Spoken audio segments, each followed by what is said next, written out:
Hello, I'm Leasure, and this is the Leisure Sports Podcast. Back after after being off a couple weeks. I was in vacation in California, so I'm ready to start the podcast again and talk about the news. I'm going to talk about what's been going on last week in sports news. I'm also going to talk about some of the moves that happened while I was on vacation. So I'm going to kick it off with the Diamondbacks. The Diamondbacks have been on a road trip lately. Was kind of a mixed series, 4 game series. They split it with the Cardinals, St. Louis Cardinals, in a series in which I kind of thought the Diamondbacks should have won.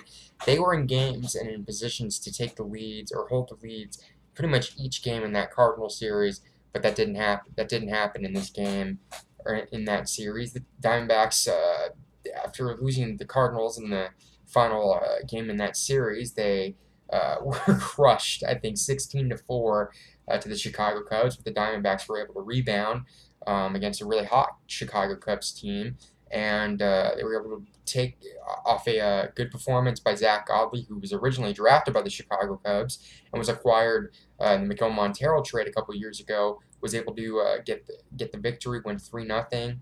And then it was a really crazy game on Thursday. There were 3 rain delays. Diamondbacks, I think, had 4 and 5 run leads in that game. Cubs took the lead in the seventh, 7-6. The Diamondbacks took the lead back in the 8th inning, and the Cubs tied it. And then in the 9th inning, Paul Goldschmidt, who had hit 2 home runs, hit a home run, his third home run of that night in that 9th inning to give them the lead. J.D. Martinez followed it up with the home run to give them the insurance run. Fernando Rodney was able to close it, and the Diamondbacks were able to win that series. Last night, they called up Anthony Banda, who filled in for Robbie Ray, who's still on the concussion list after that scary game in the second game of the St. Louis series where he was hit in the head by a line drive. So hope he recovers soon. So he's been a huge player for the Diamondbacks this year. Hopefully he recovers and he's going to be back soon. But Anthony Banda was able to get the victory. Diamondbacks won last night 2-1. They're currently, while they're very back of the division now, I think the Dodgers pretty much have won that division by now, even though not officially. They're in a wild card race with the Colorado Rockies for the top wild card spot, and the Brewers are also in now. I'm looking to get them back in the wild card race. They're only a few games back at the Cubs, so as the Cubs are now officially back at the top of the National League Central. So we'll see what happens there. I personally think it's going to be back and forth between the Diamondbacks and the Cubs. I think those will be the 2 teams that get into the national, or will be the wild card teams of the National League. So we'll see what happens there. Injuries have kind of been piling up. In that St. Louis series, Chris Owens got hit by that pitch, broke his middle finger. It's looking like he's not going to be back until the end of the regular season. Nick Ahmed's still a little bit of ways away from coming back. The Diamondbacks, the trade deadline happened, and the Diamondbacks got their former relief pitcher, David Hernandez, for the Angels for a minor leaguer, and they also needing a shortstop, they acquired Adam Rosales from the Oakland A's. And I've seen him play in the last couple games. Hasn't looked great, really impressive. He's had like a few hits, but honestly, it's a shortstop. He's not as good as Ketel Marte. Marte was out for a couple days as he was on the bereavement list after his mother passed away, which is unfortunate.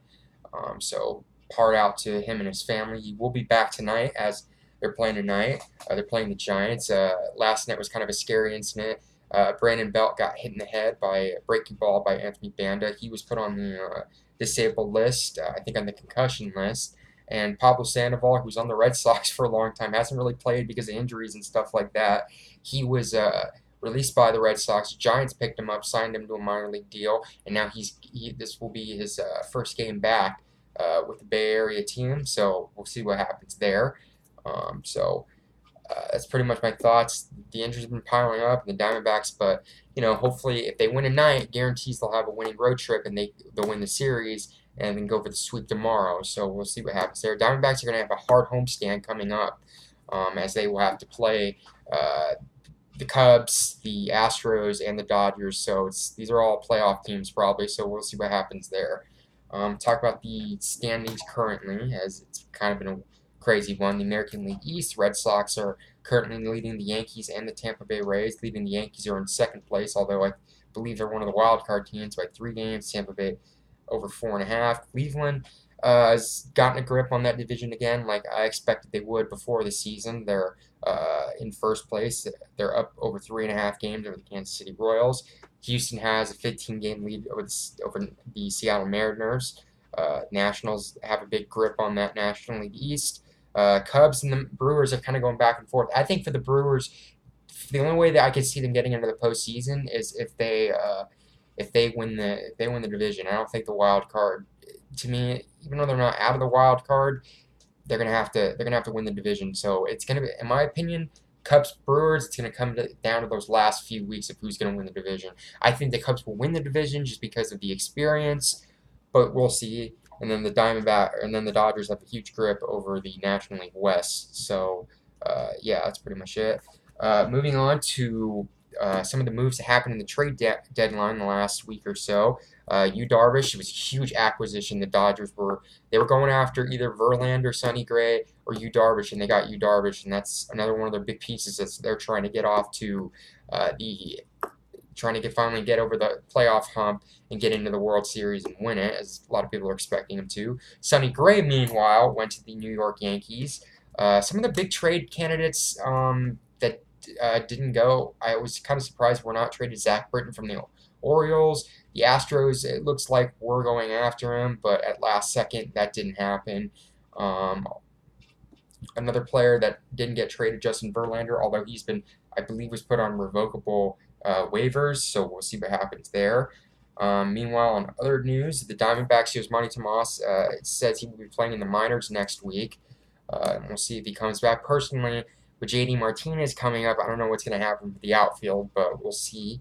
So, moving on to NBA news, it's Kyrie Irving. Rumors have been, who's he going to get traded? Who wants him? Is he going to actually even been traded? The Suns have been one of the names that have been coming up, the Phoenix Suns, but it looks like, I don't know, it's just, from what I've heard, they want something big out of it, but it's not including. I think the Suns have stated that, or it seems like they're willing to trade Eric Bledsoe and some draft picks, but they want one of their young players. Josh Jackson was the first guy I've heard about. Devin Booker was another player.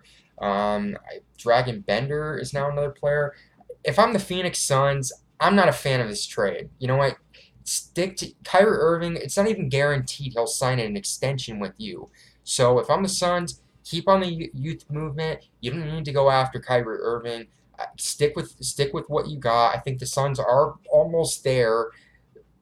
Don't blow it all on one player that you don't even know if he's going to be on your team after his original contract's up. So we'll see what happens there. The NFL preseason kicked off Thursday with the NFL Hall of Fame game. The Hall of Fame ceremony is currently it's going on as I'm recording this, as some of the inductees include Kurt Warner, Jason Taylor, LaDainian Tomlinson, Morton Anderson, Jerry Jones, among a couple others. So congratulations to them. Cardinals kicked off the preseason against the Dallas Cowboys. Cowboys won that game 20-18. But Blaine Gabbert played that first half, and Blaine Gabbert looked really good, like surprisingly good. So, you know, I haven't been really big on him, but I've realized he hasn't played in great systems. He played on the 49ers last year. He got drafted by the Jaguars. This is finally, I think, a decent system for him to be in. Now, I don't think he'll be the starting quarterback, as Palmer will be that. But I think he's got a good chance to be the backup quarterback and beat Drew Stanton. I know it's a long shot, but I know the Cardinals in the last couple of years they've been sticking with having 2 quarterbacks on the roster, but you never know. Maybe Bruce Arians decides, okay, let's have 3 quarterbacks on the roster this year, but we'll see. Other news: Ryan Tannehill a couple days ago, he injured his knee in a no contact injury. There's a video that surfaced online of what happened. X-rays revealed he had no structural damage, but it looks like he still might have to have season-ending knee surgery, so we'll see what happens there. Andrew Luck, it looks like he can miss the first 6 games of the year with a shoulder injury, so not good for the Colts, as he's a big part of their offense. Cam Chancellor signed a 3-year, $33 million extension with the Seattle Seahawks. And then Colin Kaepernick, his name's been coming up again. The Ravens were looking at him, and they're kind of going back and forth. The Dolphins, if Ryan Tannehill is going to be out for a while, a lot of people think Kaepernick might go there, but a lot of people are looking because of his actions last season with the whole national anthem, on the knee thing. We'll see what happens there. Or a lot of people think he's being blackballed by the NFL, by front offices all around the league.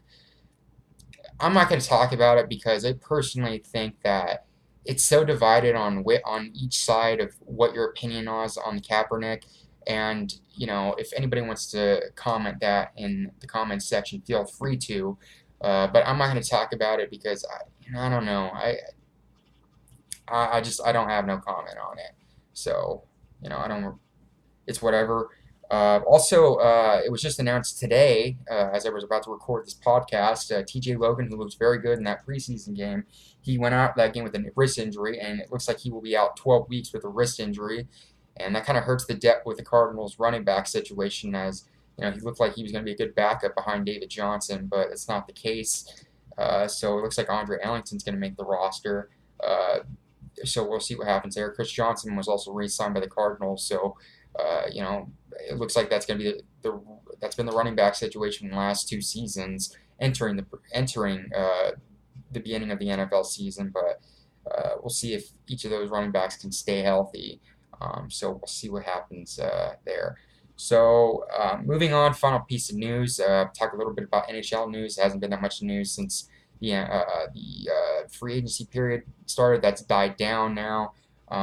Mike Fisher, the captain of the Nashville Predators, decided to retire this year. After I think long career. So congratulations to him, as this year was probably the peak year of his career, as he took him and the Nashville Predators got to the Stanley Cup final. They lost to the Pittsburgh Penguins in 6 games, but that happened. Congrats on the great career. I hope everything goes well with his family, and he has a great afterlife after hockey. I just got an update with the Dodgers winning. They have now had a 43-7 run. It's the best 50-game win stretch in Major League Baseball since 1912. Wow, that's how good the Dodgers have been this year.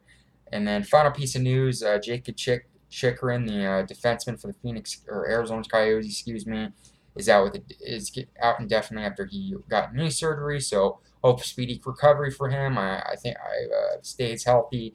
He's probably gonna have a great year along with that Coyotes team. So we'll see if that youth movement could get him into the postseason this year. But we'll see. So that's pretty much it for the podcast this week. Thanks everybody for watching.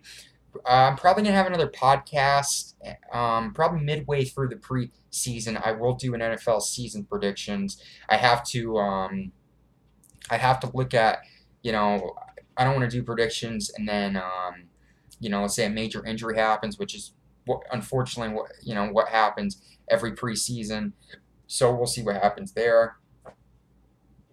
But you will see in the next couple of weeks, you will see me with a NFL season prediction for each division, who I think will get into the postseason, who I think will be in the conference championship games, and who I think will be getting to the Super Bowl and winning it all. So we'll see what happens there. Thanks everybody for watching. Click like if you like the video. Subscribe if you like the content on my channel, and comment if you agree or disagree. What is your views? Should people look at Colin Kaepernick despite his very vocal social activism he made last season? So what are your thoughts on it? What do you think the Diamondbacks need to do to get into the postseason? Should the Suns take a chance on Kyrie Irving? I don't know. I personally don't think they should, but what do you guys think they should go after Kyrie Irving? So comment if on your views on all those topics. So thanks everyone for watching, and I will see you all later.